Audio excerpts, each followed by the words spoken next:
This video is on how to navigate and operate EndNote Web, or as some people call it, EndNote Basic. First, you are going to send your browser to myendnoteweb.com. Sometimes it'll fill in the rest of those details.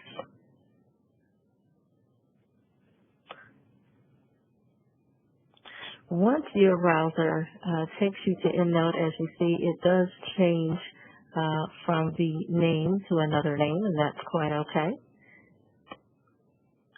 As soon as it, if you do not have an account, and I'm assuming that you do not, you need to click here. Don't have an account? Sign up. Signing up is no different than signing up for a Google account or an email or whatnot. If you do have an account, go ahead and fill this information out.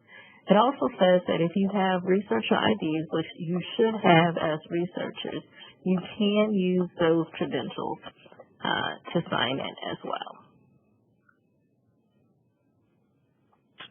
Now, I am going to sign in using my MUSC email address, although it doesn't matter if you use your MUSC email address or another email address. However, if you're trying to keep your citations after graduation, it is better to use a different email address because the EndNote web version is free and can be connected to the desktop. One of the things while the screen is here I want you to know is do not use this. This is not where you go to download anything from EndNote.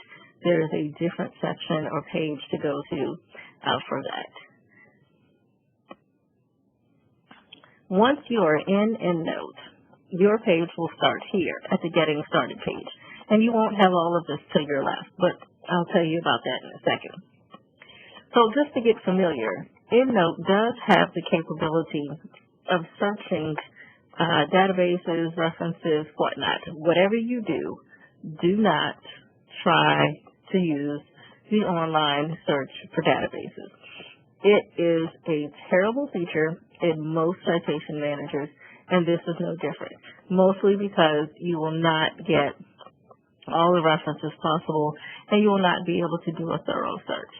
However, you may store, share, and organize, and then you may create as many bibliographies and reference pages as you can.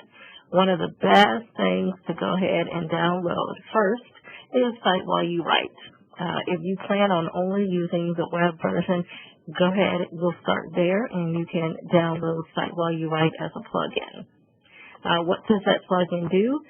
If you watch the overview video, that's the plugin you will use to get you to connect your citation manager EndNote to your Microsoft Web so that you can insert citations into your papers.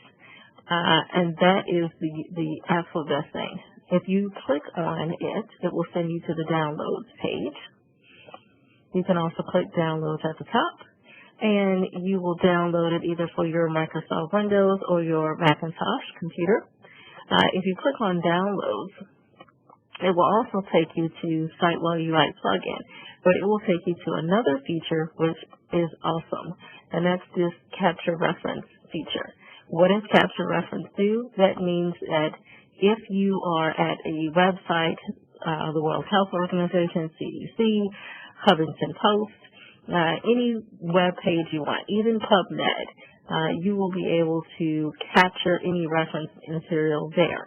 All you do is hold down the capture reference button, as you see I'm holding it, and you drag it up to your bookmark bar, and you drop it on in.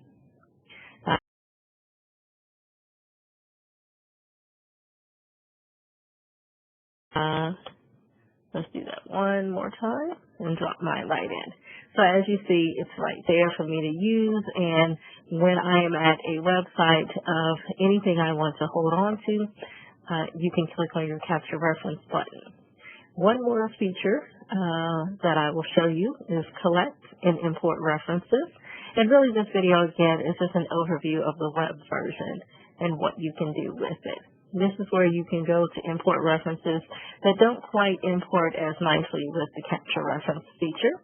You can also go to Organize, where you will create your groups. As you see, I have a lot of groups created. This is also where you go to share your groups. And so if you're sharing a group, all you have to do is click on Manage Your Sharing and add email addresses to those to that group, and so that everybody in that group can then access all of the resources that are there. And those are the main options.